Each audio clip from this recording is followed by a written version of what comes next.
So each of the children wanted to do it. The eldest finally kept after his father, I'll do it, I really want to do it, I want to bring you this water.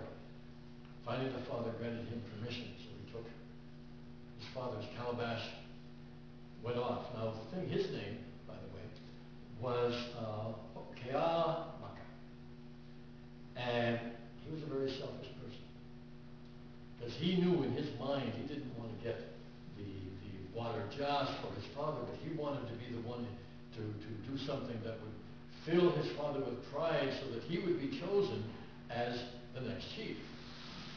And you got to understand a little bit of Hawaiian culture there.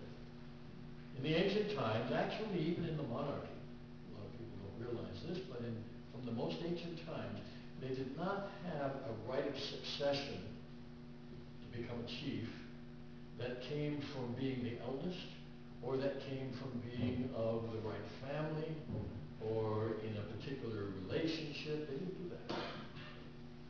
The only right of succession came when the chief, or in later times the king, named someone. And he could name anyone he wanted. Or was a queen, anyone she wanted. And if they didn't name someone, then in the most ancient times the council of other chiefs had to get together and elect somebody, or in the modern times it was the House of Nobles had to get together and elect somebody. They had to do that twice in modern history. But in the very ancient times, somebody had to be named. And so the eldest wanted to be the one who was named, and he thought if he could get this water of Kane and he could bring it back, and his father was healed, then he'd be the one definitely to be the next chief. So off he went. And he left Pune, went through Hilo district, and he was on his way up in the Hamakua area, looking for a way in to find his way up. And on the trail, while he was going through the woods, on the trail, there was a really ugly little man. And the man stepped out on the trail and he said, "Where are you going? Such in a rush." And the elder said, "Get out of my way, ugly little man." And he brushed him aside and went on. But as he went on and started to struggle up the mountain, why, suddenly he was even worse. It was even more difficult than it was before. And he fell over, tree branches fell down, and roots grabbed his legs, and gullies seemed to open up out of nowhere. And finally, as he was trying to climb over something, a big tree came down, smashed right up on top of him. And sad to say, all fairy tales aren't happy ones. He died. Went to the land of dead spirits. So they waited back in Pune, waited a long time, waited and waited and waited, because they knew it was going to be a long trip. Finally, he never came back. And the second son came up. And excuse me. His name was Hilipeau. And he went up to get his father to give him permission. So he got the calabash, and he went up. And he went on up through Huna and up through Hilo district and into Almakua and looking for a way up. And he's going along the trail, and he meets this really ugly little man on the trail. He says, "Where are you going in such a rush?" He says, "Ugly little man, I don't have time for you. I have more important things to do than talk to you. Out of my way." And on he rushed. Wow. By now you can probably guess what happened. Tree branches fell down, the roots grabbed at his feet, gullies opened up. And the more he struggled, the worse it got, until finally a gully opened up where he didn't think was one, very deep, and he fell down to his death and ended up in the land of spirits.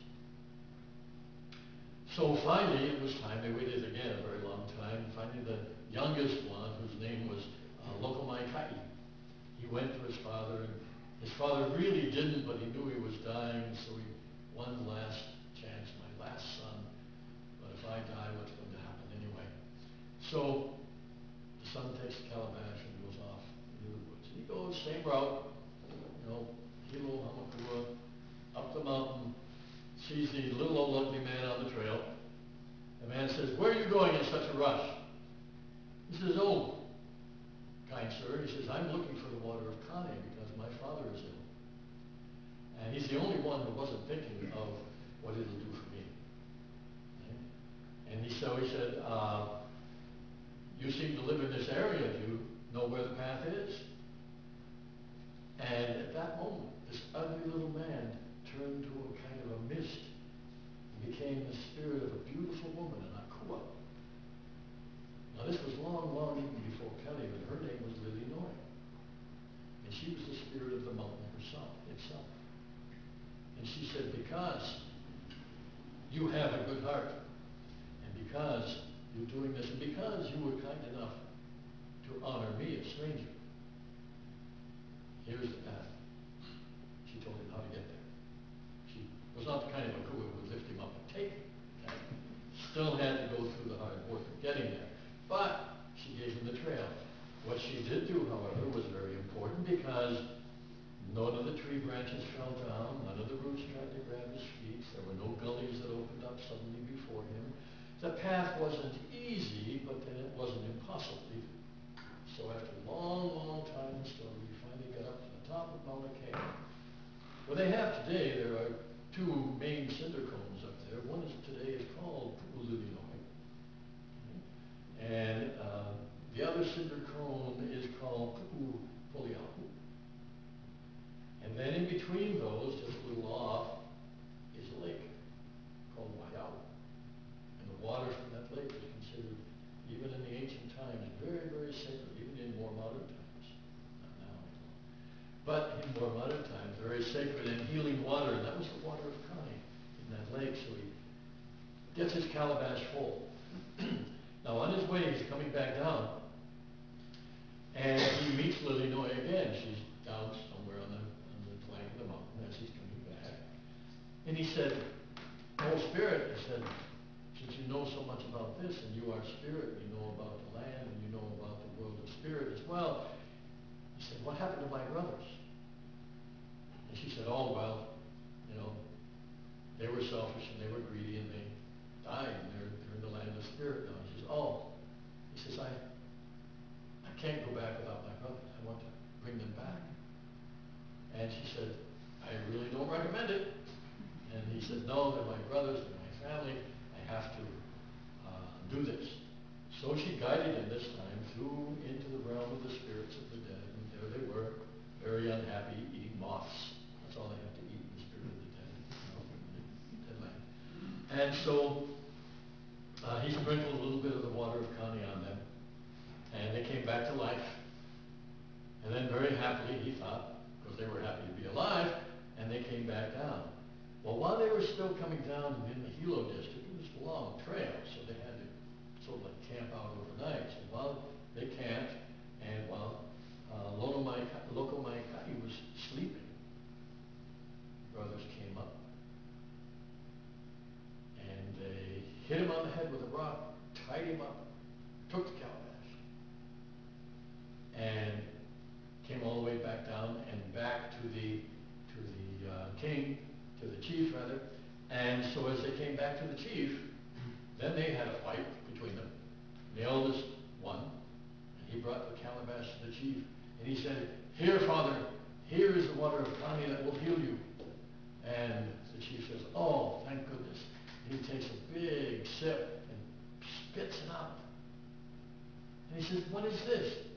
And it had turned to salt water. He said, chased him away and cast him out, and sent him away from the home and from the village, from the people and everything. Banished him. There is the word for it. So the younger boy said, "Okay, well, I know what happened because I kept some of this for myself in my own calabash. Here, father, here's the real water of Kane." And the father said, "All right, thank goodness." And he takes it, spits it out. "This is swamp water. What are you trying to do to me? You're trying to kill me." Banishes the second son. Finally, here comes the third son. Now you see, meanwhile, while all of this was going on, Lily Noy, of course, the spirit of the mountain, came down, saw what happened. And she was such a kind spirit that she never even said, "I told you so." She was goodness personified. So what she did was she brought him another calabash of the water of life and helped him on his way so that when he got back down, back to the chief, and he gave him his father, here's the water of Kane, Father. Because his heart was pure, the water was pure. And because the chief was also good in his heart, he drank the water and survived, revived, became very healthy, decided he wanted to spend the rest of his life in retirement, and named his son the chief, and he went off and spent the rest of his